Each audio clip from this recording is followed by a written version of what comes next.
Well, good morning, everybody, and we are live. We haven't been live for a couple weeks for our coffee chat because we've had a lot going on. So we're gonna bring Virginia up and we'll talk about that. But a lot of spiritual growth too, and everything that's been happening around Virginia and I. So how are you doing? Can you hear me? I can hear you, but you Virginia, you bleep out I was saying, how are you doing this morning? because of your connection.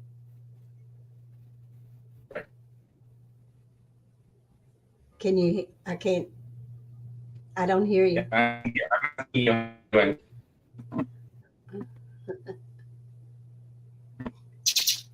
Mm-mm. Can you hear me? You're frozen.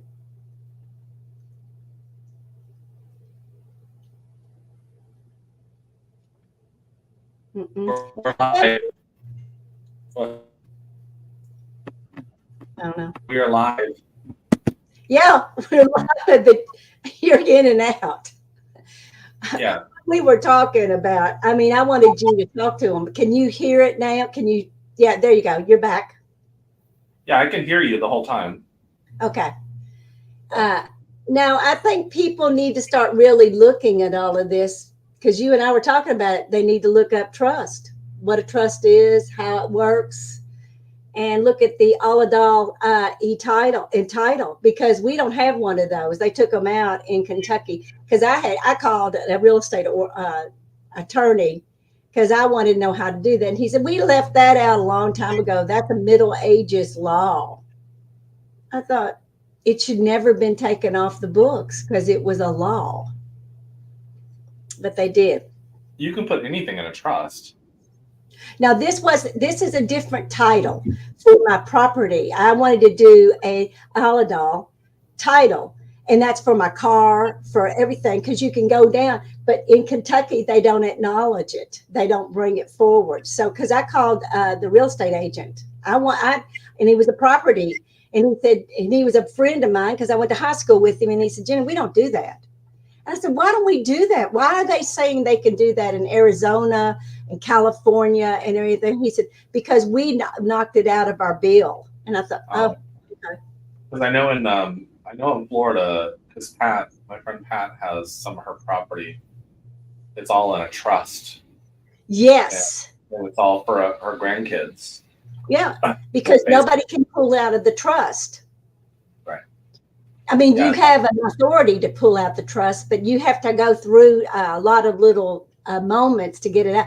But that saves your property from government or anybody to ever coming in and just taking over. This is what's the problem in the United States right now. A lot of people they're going in and they're researching their title, and then they own it. They figure out how to do it, and then they own people. They walk out and they take people out of their own houses. yeah. That's That's one what. thing we were chatting about before the show started. Is that yesterday I saw there's a bunch of people calling people in North Carolina asking them if they want to, basically lowballing them and wanting cheap property and stuff like that, and praying they're being predatory.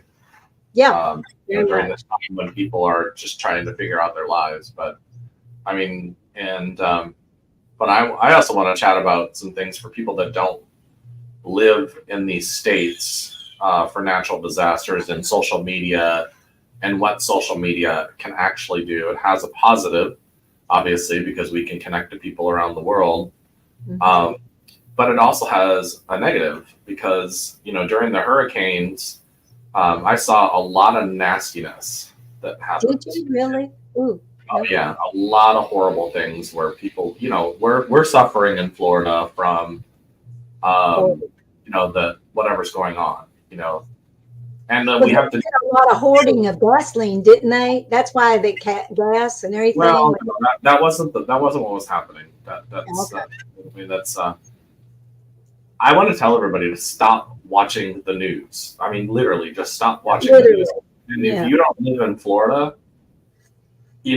I mean, pray for you people that live in Florida, but calling them terrified, yelling at them, uh, because out of fear and stuff like that. That's fine. I get you love your loved ones, but here's the other issue. Here during the hurricane, I saw people post videos. We're in the world where you're in the middle of something, you post a live video. So a lot of people were posting videos of the flooding coming in their houses, and where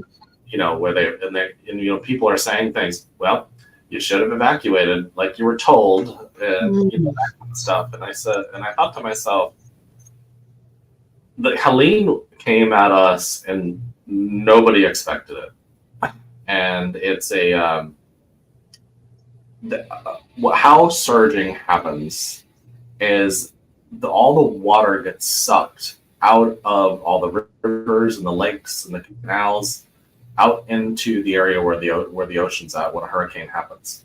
And when the hurricane passes, because it didn't hit directly here in our part of Florida, the surging comes in, and in this case, it was almost 10 feet tall, or 15 feet of water that came in certain areas. So there's no way to plan for that. I mean, and people say things like, "Why didn't you leave the state?" First of all, evacuation. When we have mandatory evacuations, it does not mean leave the state. It means go to a place with a higher elevation, more inland, that kind of stuff. And the reason why I bring this up is because social media, how it's used to push terror and fear into you. The news was made to do that for a long time, and when your energy is in fear, you're contributing to the problem, and so that's where it becomes a real issue. And so one of the things that I even do in North Carolina is I just start praying. North Carolina, Florida, Georgia. That's the other thing. Where did you guys expect us all to evacuate to? And, there was always I mean, there's tons of roads to get out. In Pinellas County, there's 1, 2, there's all the bridges, but there's technically only 2 to get out of Pinellas County. But a lot of Florida, I mean, you got the 2 major highways, and you got or 2 major interstates, but then you got several U.S. highways you can get out. So it's one of those things where to evacuate an entire state like everybody thinks we should do, it's utterly impossible. Like for Tampa, we had 5 million people. If everybody tried to evacuate, 5 million people going out in the interstates is virtually impossible. And people would say things like, "Well, fly out on a plane." I'm like, "Yeah, okay, so that makes a lot of sense." But what I'm trying to get at here is keep your mind still and in your energy still, and start focusing peace and safety and things on your loved ones, because that's really going to help them. And by the way, it's not just about hurricanes. Start looking at this with the entire world. It's a lot of crazy stuff going on in the world. And if you're contributing, they've been using the news to piss people off for centuries, and newspapers to piss people off for centuries. And even back into the Roman times, they would use rumor mill to piss people off. So I mean, if you don't start taking control of your energy, then you're gonna continue to contribute to your own suffering in your own life. So, and that's just kind of what the way I feel about this stuff, because I mean, I've gone through my own stuff and have to worry about it. But the nastiness on social media, to me, just showed me that it was people's fear coming out and projecting onto other people. But if we start contributing to stillness and peace, like the Maharaja effect, then then we can really start changing things and empowering ourselves. So, but what we were talking about before the show is we were talking about a friend of mine where what they condemned her house, but they're going in and taking people's houses, or trying to manipulate them and to get rid of their houses or buy them at low cost. And up in North Carolina, I don't think they know what they're messing with up there, because those families have owned that property for hundreds of years. Yeah, and I think that you mess with country people, you're going to be barking up the wrong tree. Yeah, they're not the same kind of people. But you know what I was seeing is This is what a real estate agent in North Carolina, at the very beginning when this all happened, she came out on a YouTube. She said, please do not let anyone sell, no, try to sell your, get your, or ask for your land. You better make sure you've got minerals on there. Gold could be on there. She said, you could be sitting on a whole pot full of, real true wealth. And you just turn around and just hand it to them and they pay for nothing. She said, get somebody that's a real estate agent in your area that you know and have them come in with mineral, because that's a problem right now. There's gold in those mountains. There is lithium in those mountains. There's silicone in those mountains. And that's what they wanted. That's what they took all of the, think about it. They took out 13 to 14 towns in North Carolina. They don't even exist. I was looking at, there was over 500 people that they were still missing, and they still got more lists. So I thought, oh my God. So that's what this woman, she was talking. She has done a lot of work there. I mean, she works with the mall, I guess, and she's a real estate agent. And she started talking about it, 2 or 3 weeks before it ever, when it all, after it happened. Well, really, she was talking about it 3 or 4 days after it happened, telling people, don't do this, please, call us, do whatever we can. But because she knew it was going to happen, because she says most of you all don't even know what you're setting on your land. It could be gold, it could be lithium, it could be anything from those mountains. And, those mountains came in from, well, like Kentucky is, those mountains are of coal, coal. So that was another thing. That was a rich, rich mineral or, element that was there. But I don't know. I just know that people need to be aware. They get pulled out of that, and I know they're scared. My God, think about it. They're still finding dead bodies and animals and everything. And they're the vultures. That's what they go by now. They're going by following the cycles of the vultures and going and finding these bodies. And they didn't invite. They asked for more body bags. Well, that was some of the choices that people had to make. Were there was a friend of mine that had friends that lived up there, and helicopters came in and got them. But they have a bunch of horses and farm animals and a little dog too. The helicopter would not let any of the animals, including the little dog that could be on your lap, in the helicopter. So they had to shoot them all, including the little dog. I know. You told me that a long time, quite a while ago, and I went crazy. To make something, they're already upset, but to have to kill your animals.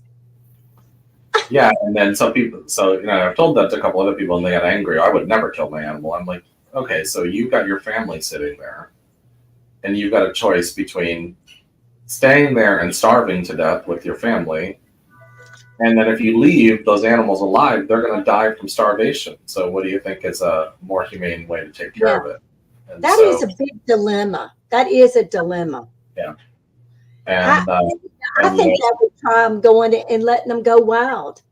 I think they might had a better way to. They had that way. Not in that situation. There was no. Now, what they do say during a hurricane, a natural disaster, you should, if you can't get them into safety, then you do let animals loose so that they can fend for themselves. But there was also a young man here in Tampa.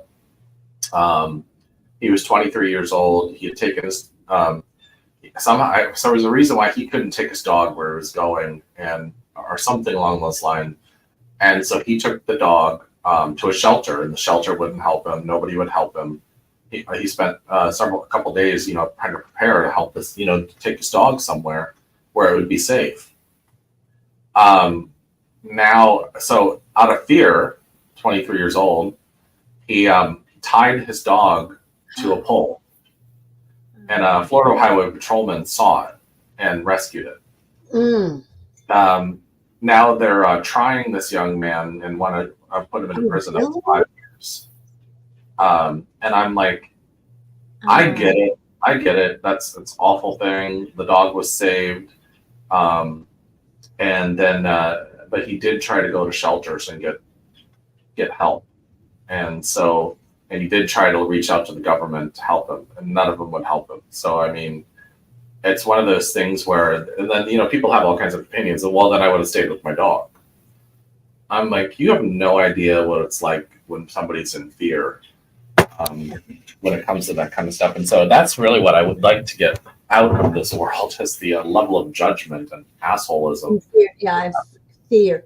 Well, I know that in North Carolina, they found a dog up in a tree 4 or 5 days later. And this dog is setting up, it was a pit bull, and it was setting up in a tree.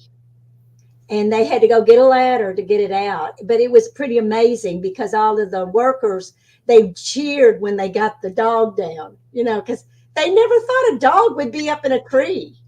And it was sitting up there. They had pictures of it. And I thought, and then they rescued it, and then they found it, the owners. So yeah. It's a horrible thing, these disasters.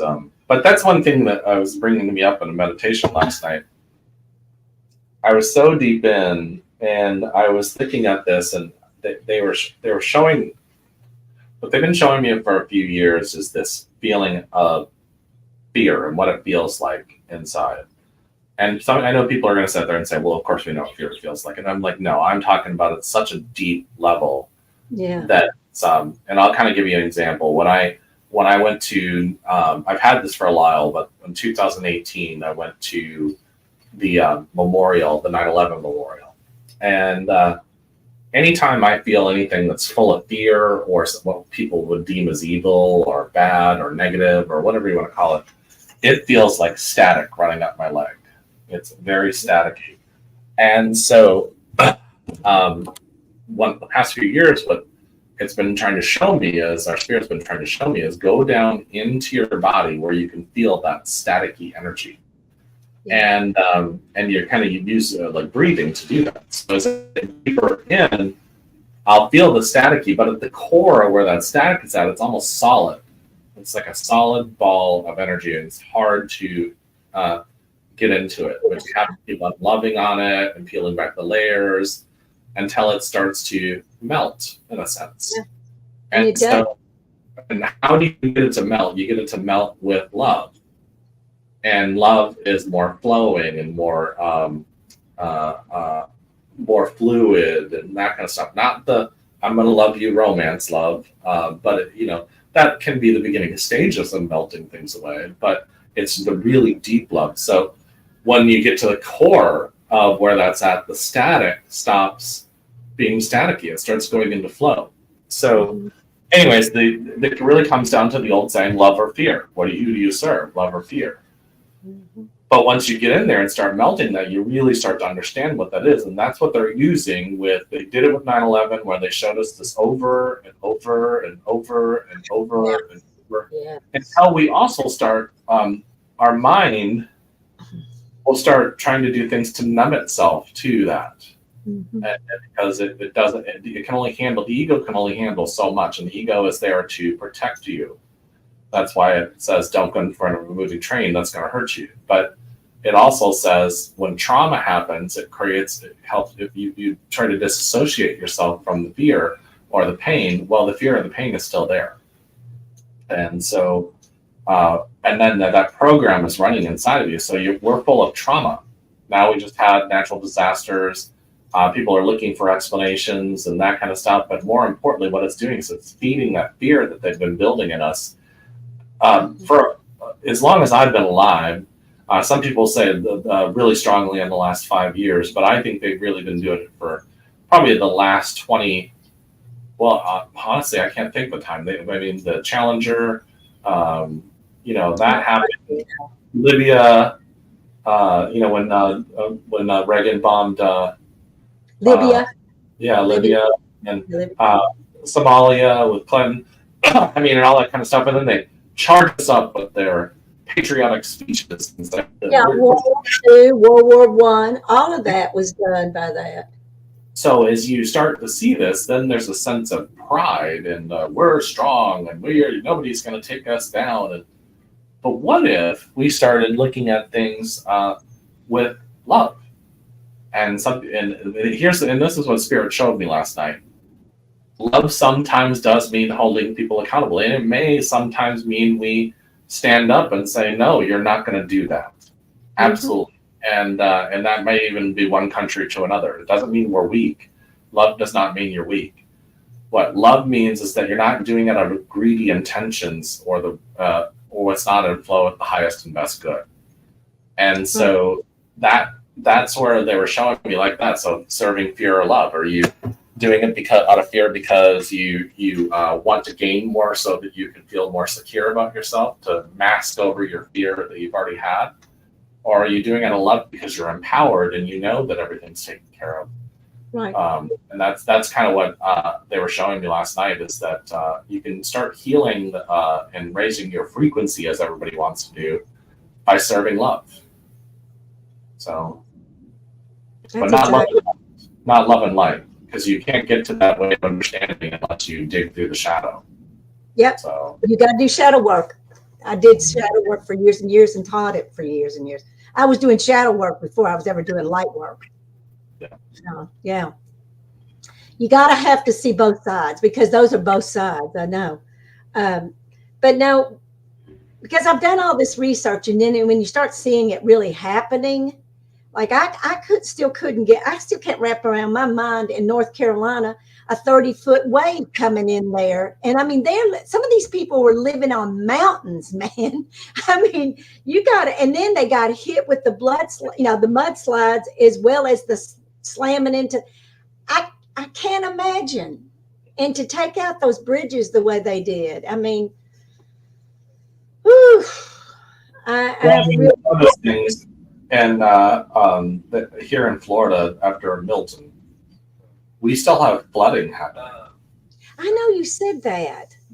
And one we know for a fact, this is on mainstream news, that one company was a filtration company or something like that. They had a reservoir down in South Hillsborough County. They opened up the reservoir and flooded a bunch of people's homes on the Alafia River. But Land O'Lakes area, I don't know why. I mean, the only thing I can think of is that the aquifers are so overflowed. But if that was going to happen, then why is it not? I mean, it's happening in more than one area where people's homes are just flooding. Oh, well, you said how bad the was. This will be the sewage, because during that one tropical storm, like 500 million gallons of sewage over the summer was dumped, especially on Sarasota County. Has that ever happened before? Has that all happened before? Hasn't happened before. So, and that was all over mainstream, because they were talking about it, and they were saying that 5 million gallons of sewage has been dumped. And some of it was in Pinellas, some of it was in Pasco, Manatee, and that kind of stuff. I'm like, but Sarasota got the worst of it.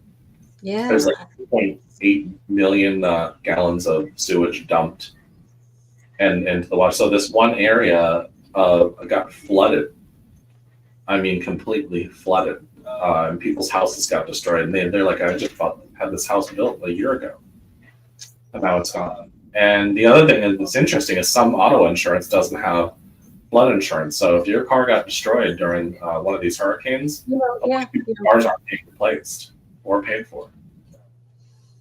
So, and most of those, the mountain people didn't have flood insurance because they never thought they'd ever be flooded. Oh, wow. Here we go. This is what Sid's talking about. He's saying, I live in St. Pete.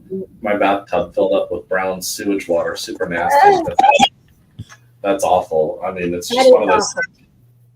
So, I mean, I mean, the reality is then what the answer, somebody needs to be held accountable for these actions. I mean, that's just what it is. I mean, whether it's whatever it is, I mean, that's people shouldn't have to go through these things. And it's like in Katrina, when the one thing that we all know is this: the levees weren't strong enough for the hurricane. Well, why were they not? Why was nobody held accountable for that?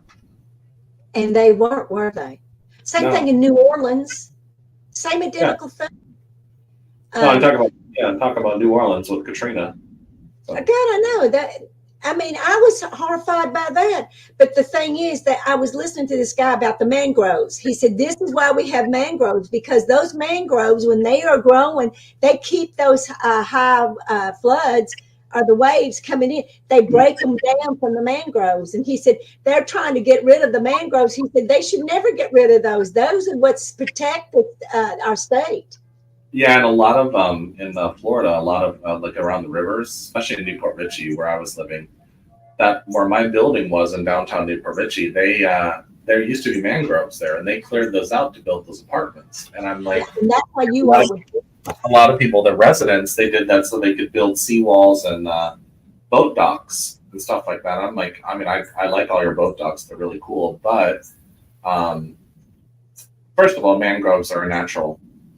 They are. Natural, and so Boundary. That's a boundary.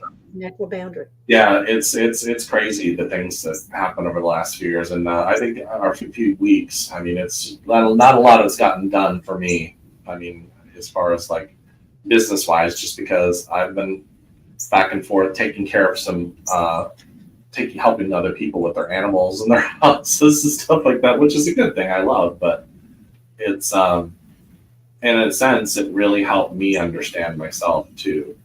So, because to watch your friends and loved ones lose their businesses, like I was up by the coffee shop yesterday, and Wayne was packing up meat. The coffee shop, he's putting all in the U-Haul, and I said, "What are you doing?" He's like, closing it down. He goes, "No, it's time." And I was like, "Where am I going to get my coffee?" But it got flooded. And there was it's sad. He's just tired of it, Yeah.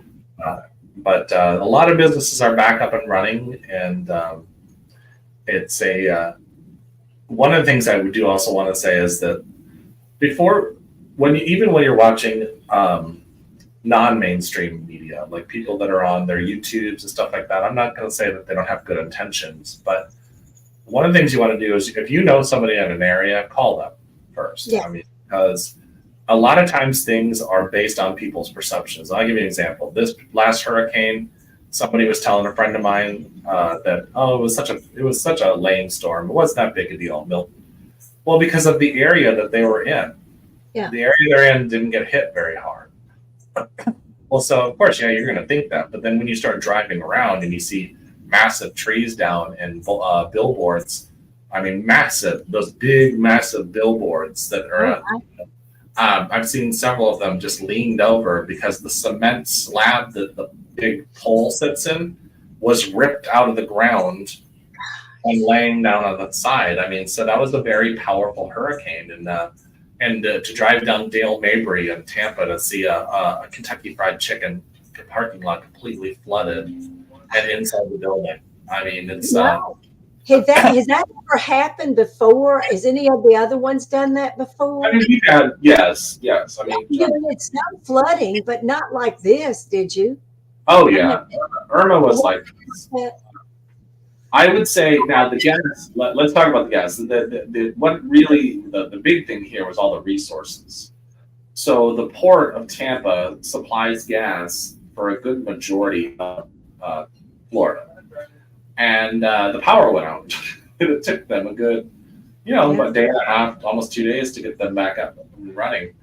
And so all the gas, because everybody drained all the gas before the hurricane, there was we couldn't get gas. And then there were fill-up stations because the governor and his team had brought in gas, and they were giving away 10 gallons of free gas. But people were freaking out. And if they would have just, I hate to say this, waited one day, that includes me, by the way, they would have known that they had gas, or they would have gotten gas because they got it open. But it's there was a lot of rumors about everything going on, and like really what it came down to is the area that brings gas into the state here in Tampa. It was shut down because the power was down. So, but that's pretty much all we got. We have our webinar tomorrow, guys, at 2 p.m. to 4 p.m. If you would like to go, you go to mydivineinheritance.org to sign up for it. And anything else you want to leave for the week? Because We're going to start recording these guys because I am taking on a day gig that I won't be able to do these live anymore. So, anything you want to add, Jenny, before we tune off? No, but everybody have a great weekend and be safe. Okay. Much love, everybody.